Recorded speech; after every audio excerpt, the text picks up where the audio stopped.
Hi, everyone, and welcome to this month's LinkedIn Live. Our topic today is redefining work. And we have the most wonderful, amazing, incredible, stunning guest, Brigid Schulte. Brigid, thank you so much for being our guest today. Well, Welcome. well, thank you so much for having me. It's wonderful to be here in conversation with you. Wonderful, So, stunning host. How's that? thank you. So, I'm coming here from San Francisco. Brigid, I'm assuming you're in DC or Virginia, Northern Virginia? Yeah, I'm in the DC area. This is my home office where I've actually written 2 books and done a lot of work. And I live in Alexandria, Virginia, little cool town called Delray. Awesome. And I always love hearing where our guests are coming from. So if you would write in the chat where you're coming from, always nice to see where you all are coming from. So this month, October, is World Mental Health Month. And more specifically, October 10th is deemed by the World Health Organization as World Mental Health Day. And it goes without saying that here in the United States, we as a nation, we are facing a mental health crisis. And for many, work is the number one source of mental distress. So, how did we get here? And what do we do about it? Our guest today, Brigid Schulte, is going to break that down for us. No pressure, Brigid, in doing that. But a little bit about Brigid's background. She's a Pulitzer Prize winning journalist, author of the New York Times bestseller, Overwhelmed. And then the more recent book, I have it right here. Ta-da! Overwork. Transforming the daily grind in the quest for a better life. She is also director of Better Life Lab, the Work, Family Justice, and Gender Equality program at New America. And one thing I really urge all of you to do, please pay attention to the links that AJ will be posting in the comments, because Brigid, you have some recent articles or some upcoming articles in HBR as well as some other publications. So you'll be seeing that, as well as links to Brigid's website, how you can buy her book, which you absolutely should buy, both Overwhelmed as well as Overwork. But for our audience here of primarily people working in workplace well-being, Brigid is somebody who you really need to hear more of. So, Brigid, we are going to be tackling 3 big buckets today, which are number 1, where are we? Number 2, how did we get here? And then number 3, what can we do? Yeah. But before we dig into these, I'd love to just give you a moment to be able to talk a little bit about your most recent book, Overwork. Why'd you write it? Who was it? Who were you? Who was your audience that you had in mind when you wrote it? And maybe some thoughts for our audience here. Yeah, sure. Well, thank you so much for having me and being in conversation with me. So, to be perfectly honest, this book is very much sort of a companion or an outgrowth of Overwhelmed. And in Overwhelmed, I used my own experience, really, trying to figure out why it was so impossible to feel like I could juggle meaningful work and time for care. And I was just feeling completely inadequate, and that I didn't have time, that I needed and wanted to do work well, that I needed and wanted to be a good parent. And that was really an exploration of time pressure and gender roles, and trying to understand sort of, kind of why life felt so busy and why we were valuing busyness. And when I got to the end of that book, it was so clear to me that so much of what was driving overwhelm was really situated in work and how we work, how we think about work, how we've organized work. And so really, the minute I finished writing Overwhelmed, I began reporting this book. I wanted to try to understand myself. Why are things the way they are? How did we get here? And so to start with your first question, kind of like, where are we? A lot of what I do is motivated, I would say, by 2 things, and they're very related. One is, how can we have a good life? We are here, when you think about it, on Earth on a very short time. How can we make the most of that? And what I love is that, the Harvard psychologist, Erik Erikson, he talks about the richest and fullest lives make time for what he called the 3 great arenas of life: work, love, and play. And so that's really what motivates me. How do we have a good life at work, love, and play? And the second thing that is really a driving factor in all of my work is how do we make that available to women? How do we make that available to people with care responsibilities? Because so much throughout human history, that kind of full life is something that we only think men are supposed to have or have an opportunity for. And so I'm very motivated thinking about how do we make that good life available across race and class and gender? Yeah, I love that idea of, well, first and foremost, how can we have a good life? What even are even the elements of a good life? And certainly in our industry, that's something we're saturated with, that, like parsing out what constitutes a good life and what are tips so that we can achieve that.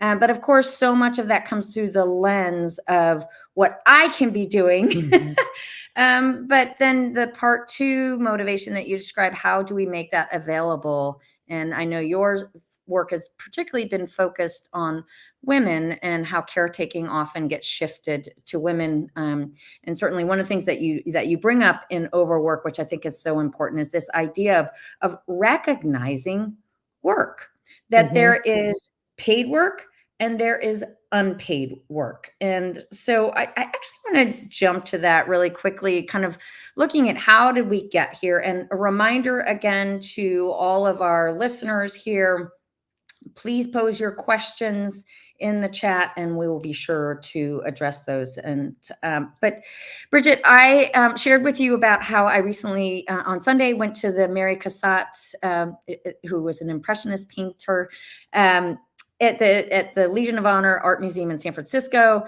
And I didn't realize just how radical she really was. I mean, we kind of dismiss her often as a sentimental painter of mothers and babies and children, when in fact, she was quite radical in the fact that she was really trying to show what goes into the work of being a caretaker. So, knitting, bathing children, nursing infants, caring for others, that this is not just kind of our idealized Madonna and child kind of thing, but that it really is work.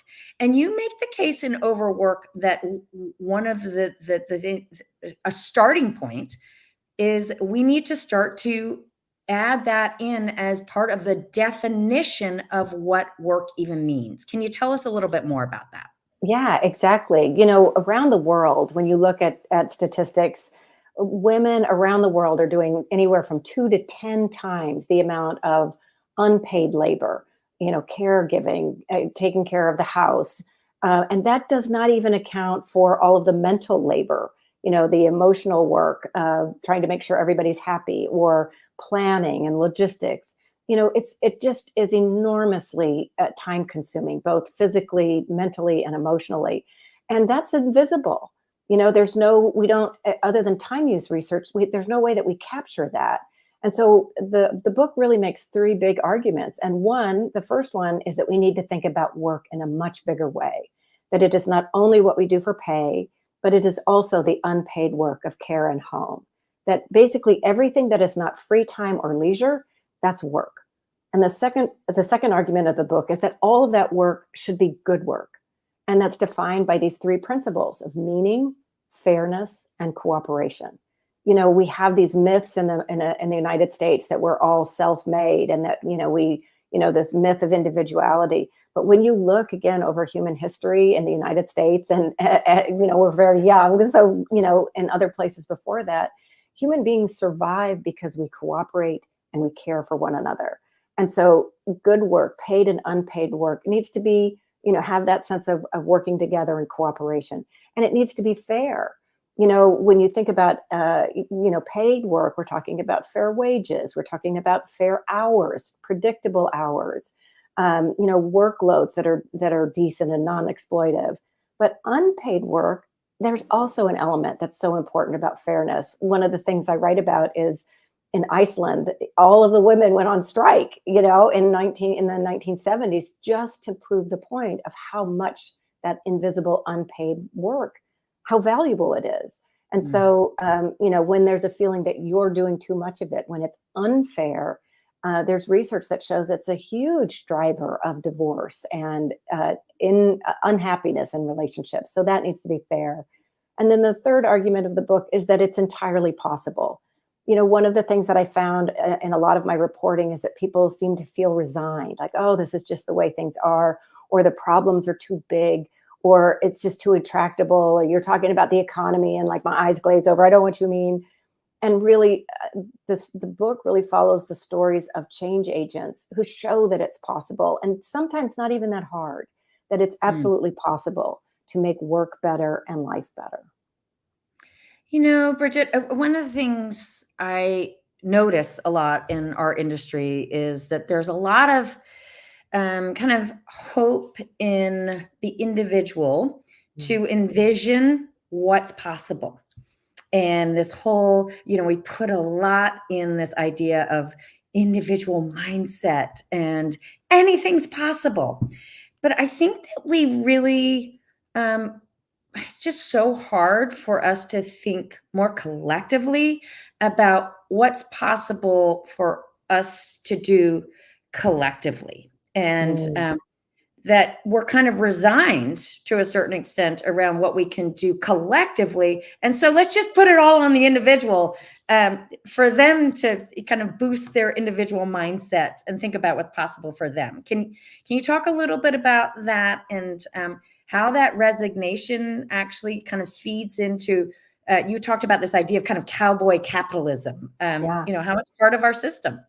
Yeah, it is. And it's really detrimental. And that's probably one of the most important messages of the book is that we do have this idea. I mean, let's just look at burnout. The view is, well, if you're burned out, you must have done something to yourself to have created the situation.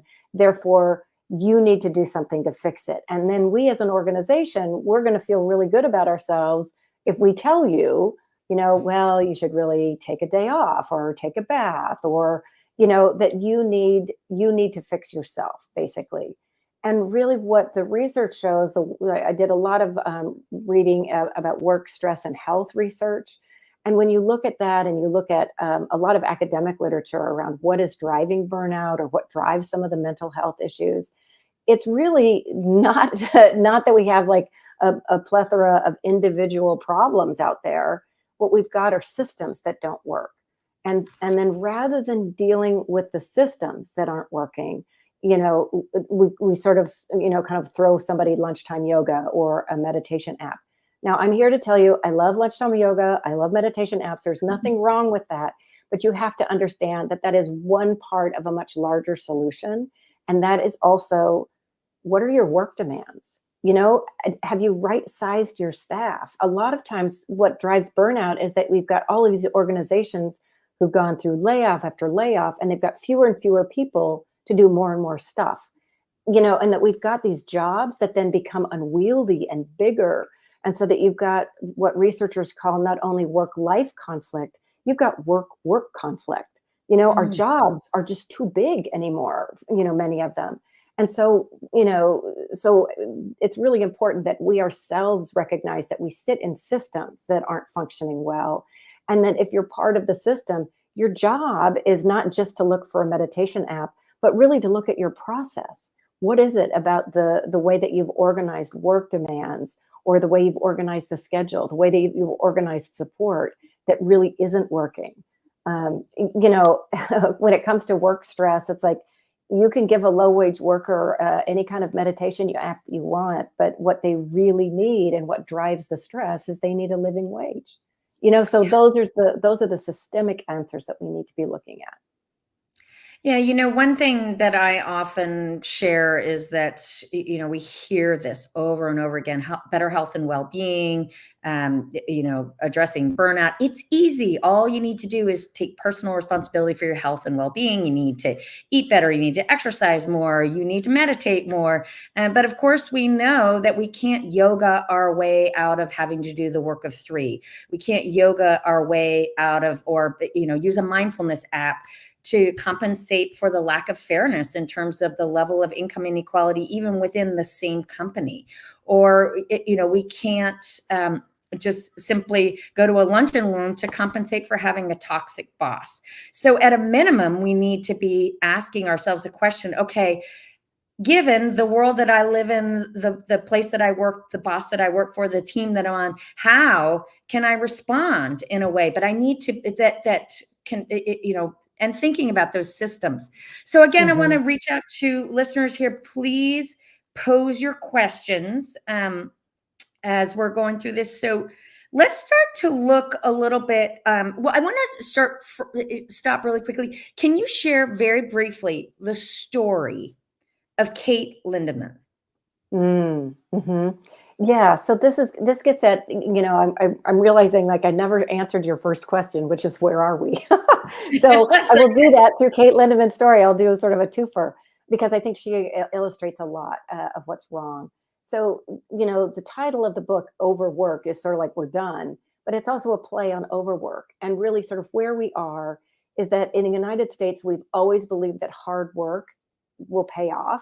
And where we are is that hard work has now morphed into overwork, and it's not paying off for anybody, sort of writ large. In a sort of a knowledge work job, people are expected to overwork in one job typically to meet ideal worker norms, which are completely wrong-headed, which we could talk about.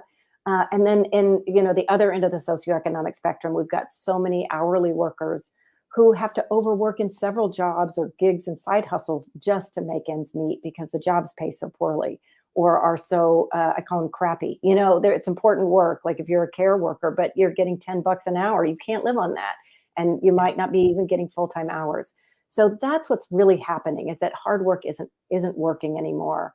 And Kate Lindemann's story so beautifully explains that. She had always wanted to be a lawyer, and she dedicated her life to, went to school and studied hard, wanted to make partner, but she also wanted to be a mom and, married and had 3 kids and was putting in just, law, finance, and tech are some of the worst offenders when it comes to long work hours that are really unnecessary, but part of the culture that somehow it's like you have to pass through this rite of passage of putting in really inhuman, superhuman hours. And so she was doing all sorts of things. Like when she had morning sickness, she was still like taking client calls, or she was feeling labor pains and told her boss, I don't think I can argue this case in court. And the boss said, well, you better, or else. And so she did. And then she went into labor early. So she was just always one of those people who put work first, even before her own health. And then she went through a period where she was incredibly stressed out. She ended up leaving her job, but there was still so much residual stress because it's, she felt like a failure all of these years and all of these hours that she put in. And then one day she was feeling like chest pains, and it started like, this is weird. She was young, in her 30s. She was a runner. She was in great health. And she didn't understand. She thought maybe it was a muscle cramp. And she ended up, says during COVID, her husband and 3 kids ended up dropping her off to the ER by herself. And she walked in, and it turns out she was indeed having a heart attack. And it's called a SCAD heart attack that's usually brought on by acute stress.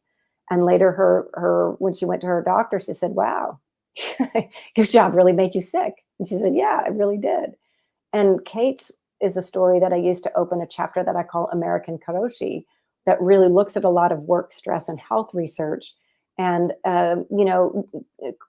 quotes epidemiologists like Peter Schnall and some of his work with his colleagues like Marnie Dobson, also Jeff Pfeffer, who's written a book called Dying for a Paycheck, that basically have tracked how just what they call psychosocial work stressors, like long work hours, a toxic boss, feeling like you're in an unjust environment, or a lack of health insurance, about 10 factors that they've looked at over time that either lead to such acute illness or chronic illness over time that it's made work itself the 5th leading cause of death in the United States.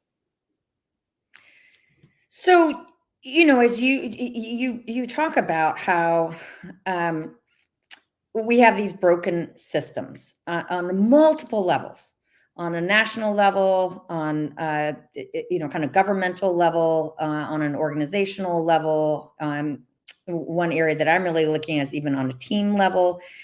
And one of the things that you talk about is, one of the most broken systems is so-called childcare, not just the financial cost of childcare, but that there are even, I had never heard this term before, but childcare deserts. That this is, citing U.S. Treasury Secretary Janet Yellen, childcare is a textbook example of a broken market / broken system. So let's talk a little bit about things that we can be doing on a national level here in the United States, and lessons learned from countries like Iceland, but even countries like Japan, where they're even recognizing things like karoshi, which we don't have a name for it, but in Japan they do. So you're now coining the phrase American karoshi. Yes. Let's talk a little bit about what we can be doing on a national level. And special thanks to Jonathan Puskas here, Global Director of Wellness with the U.S. Navy, for posing some of these questions in advance. So go ahead, on a national level. Yeah, so on a national level, we started with childcare, so let's just start there. The United States invests among the least amount per GDP into childcare of any other sort of peer wealthy democracy. So that's one of the first things that we could do, is change that. There was just a report that was released just yesterday from the Women's Bureau, the Department of Labor, and it found that childcare supports about 13 million parents every year, and it enables them to go to work, which adds like $800 million to the economy. Let me just make sure that that's the right 804 billion, sorry, not million, billion in earnings for working parents every year. And so that is an enormous payoff. If you can keep parents, with stable, steady employment, and then their wages are high, it keeps the family stable. Families are able to pay taxes, then it goes into the revenue of the community. If you have more income, you can go, support your local shops, and then they can hire more people. It has these really important ripple effects. So I think we need to stop thinking about like, oh my God, it's going to cost us so much to support childcare as a public good, and really think about the costs that we suffer now because parents, aren't able to work. And then you could see it can cascade if you can't work and you can't pay your bills and you get evicted, and all sorts of terrible things can happen when you don't have stable childcare. All sorts of good things can happen, not just for you, but for everyone. So that's one thing we can do. We can absolutely, I think the other thing we really need to think about is other countries handle infant care, which is the most expensive form of care, with paid family and medical leave. Just about every parent wants to be the first caretaker or caregiver for their children. Most other countries do that through a national paid family and medical leave program. We're the only one that doesn't even have paid maternity leave on a national level. We've got some states that have stepped in and some companies, but very few people have access through a private employer. And I think we also do not want to get into the same situation where we are with healthcare, expecting employers to provide it, which then makes the jobs really expensive, which makes companies really eager to cut jobs, and then leaves you with such incredible inequality. So having really strong public policies that support families, that's a huge place to start. And I know, there's such a value system in place that we're fighting against around actually even introducing those public policies in the first place. So in our, believe it or not, we only have 7 minutes left in our conversation. Let's talk a little bit more about, on an organizational level, particularly given this audience of people who are largely working in a workplace environment, what can organizations be doing? And as well as what can even managers be doing on a team level? And this is certainly that team level, and empowering managers is something that my work is really focused on. But let's first talk on an organizational level and then the team level.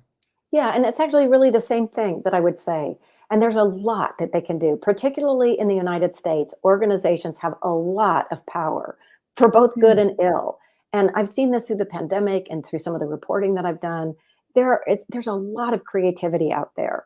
Organizations have a lot of control over how they organize themselves. And so what I would say is adopt a sort of an experimental mindset. Recognize that there is no one right way to work. And many organizations, their organizational culture is set very much on what the leader believes, which is often based on what the leader's experience is or was. Now, most leaders are men, most are white men, most of them do not have primary care responsibilities. And so the rest of the world doesn't look like them. And so if you design work systems that enable those people to rise, you're just kind of replicating corporate monoculture over and over and over again. And you're really doing yourself a disservice, because when we all know this intuitively, but the research also shows the more diversity you have, particularly gender diversity, the smarter your teams are, the better your work is. So that's the first thing, is like, get out of your own, Brian Elliott of Slack Future Forum calls it, it's not a cabal, but an echo chamber. So leaders, get out of your echo chamber. Stop talking to people who look like you and start talking throughout your organization. And that's whether you're at the very top on the C-suite or a manager and a team level. Talk to the people. What are your pain points? What are you going through? What's working? What's not working? What are your ideas for making this work better? And this is a process that I found in every successful work redesign that I reported about, and also in all of the short work hours movements that I reported about. And I went to Iceland to, like, how did you get 85% of the workforce to have shorter work hours? There's a methodology that they went through, and that's what I would really encourage people to do. Figure out what is the work, not the busyness and not the input. What is the real work? What are the processes that you need to get to that work? And then how do you reward and manage for that, rather than, oh, you're here long hours, you must be a good worker. Dispense with that. Dispense with sort of what I call the performance of work. Performing, look at me, I'm answering emails. Because we get into these cultures where performance of work and then work around the work, emails and meetings, it becomes this merry-go-round that isn't moving your work forward, isn't very creative or innovative. It's not very satisfying for you as a worker. So we've got our incentives all wrong. And that's what organizations, can pretty easily work on. It's not that it's easy, it's hard work, but it's really valuable work, because that's what's going to lead to better work, as well as healthier and happier employees, workers. So there's a lot that organizations and their leaders need to be doing, including team leaders.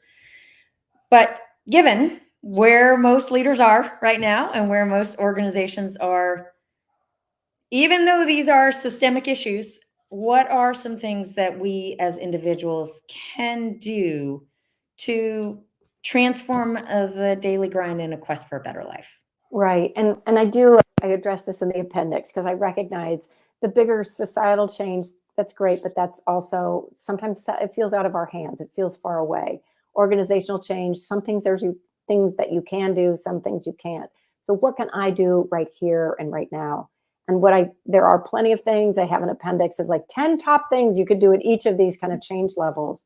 But what I want people to think about is, think about it as these are things that can help ease some of the stress in your life now. But think about it as putting on an oxygen mask.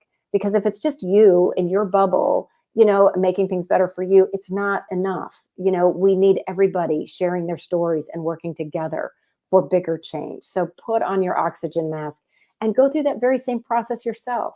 What is the real valuable work that gives you a sense of meaning, that adds value to your organization? How do you organize your day and your time to focus on that? How do you not get caught up in overwork and busyness yourself? Where you might want to show, it's like, I'm sending an email at 11 o'clock at night, aren't I amazing? How do you break that mindset and really focus on what's important, and then be able to communicate that to people who might want to reward you for that 11 o'clock email, or showing up at all of these ridiculous meetings that kind of like everybody's half listening to, that nobody really wants to be anyway, that's taking away from real work. Communicate your value and show how your performance and your output and your impact in the organization and on the world is what matters. And I'm wondering if, for an audience of workplace well-being experts and professionals, what would you say, kind of based on everything that we've talked about, are the top 3 takeaways for our listeners? Yeah, well, just that work isn't working, but it can, and that there are things that we can do in all of these levels to make change.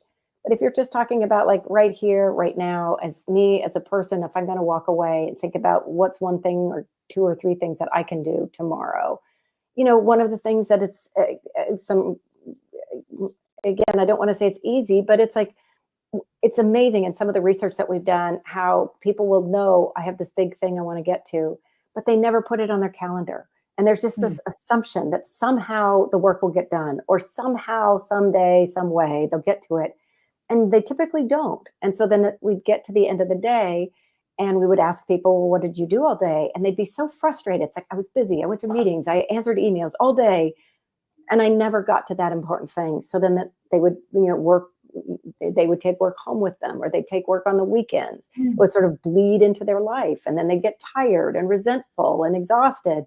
And then they come back to work the next day. You don't have fresh ideas and you don't want to see your colleagues, because you've been working for long hours.